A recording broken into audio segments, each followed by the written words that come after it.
We need to talk about summer camp for a second because I think pretty much everyone knows how difficult it is to find childcare and pay for childcare these days. Everyone knows that daycare is expensive, but I don't think everyone realizes how expensive and competitive summer camp is.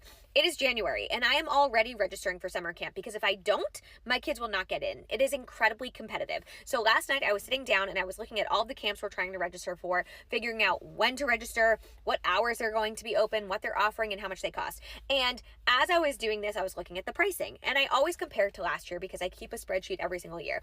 And there was this one camp that my daughter went to last year that she wanted to go to again. Fine, whatever.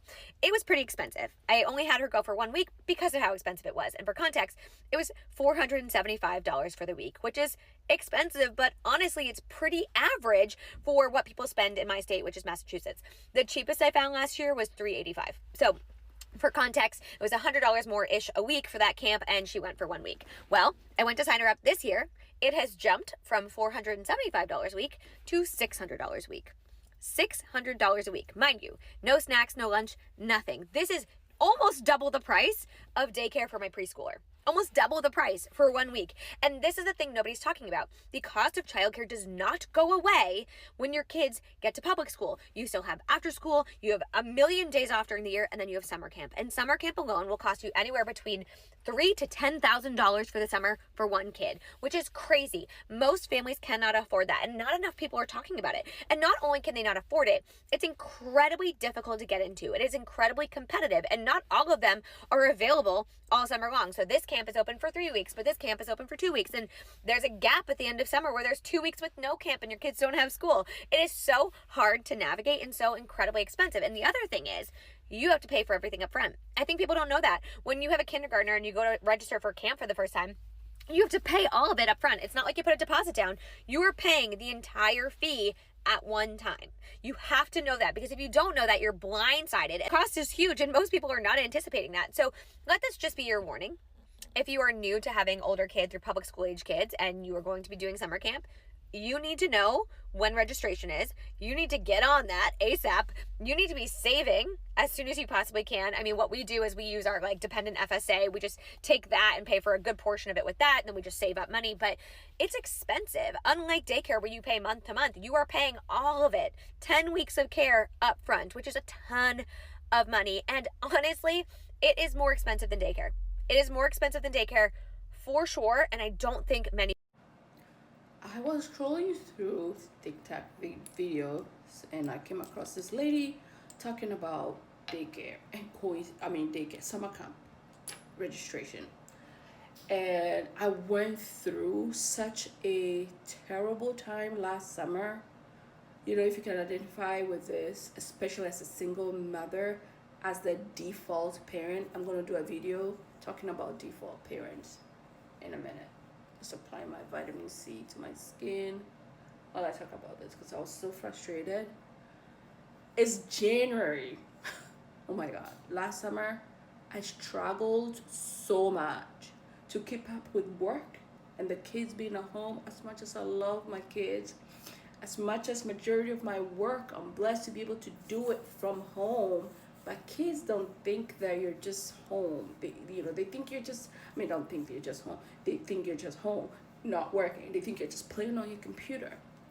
Even when you're on meetings, they want to come in and ask you about snacks and talk about snacks, how expensive snacks have become. And I'm going to stitch her video, but I'm doing it also from the perspective as a single mother or as a default parent. And majority of time, the default parent is the single mother, the mother. You can be married and single, and you're doing the things, and you're taking care of all the monies.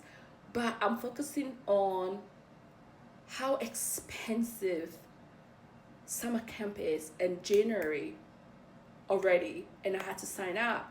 And I had to sign up for, I think started from the third week or so of June. There's a week or so where there's no dates available and the kids are already out of school. So I have to figure out what to do during those days.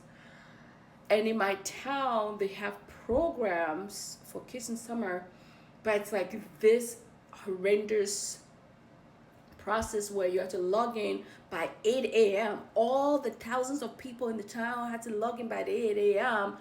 by, I think it's by March or somewhere in April. And it's like this fever of pain, and it's so expensive. Like each child is anywhere 300 to 400 plus something, depending on how the camp is gonna be like if you're gonna include like, you know, activities, going out or swimming, blah blah, which is all great. We want our kids to have fun during the summer. And if you're using summer camp as, you know, daycare where they can be safely taken care of while we make our monies, like we want them to enjoy themselves, not feel like bored. And these fees don't even include lunch or snacks. And I'm literally sitting there like, this particular one that I signed up for, you have to pay 40 to 50% deposit on each week per child. And I was like, this is like, we're spending close to $4,000. Some people are spending up to $10,000 per child for summer camp. And if you're a single mom, and your co-parent or parent really just gives you a set amount, and this summer camp stuff is not even included in the agreement. I'm not ranting, but this is just the reality. A lot of these men are not involved like that from an empathetic standpoint with their kids. Majority are not. There's some good men out there who will consider, oh, I gotta give the mother of my children something towards summer camp and different things like that. But a lot don't. And if you go, you're like, you're just gonna get yourself all stressed out trying to bring them on board to give you some type of money towards the camp. Not to mention when they're going off to college. That's a whole podcast, okay? And then talk about sleepaway camps. Sleepaway camps are even more expensive.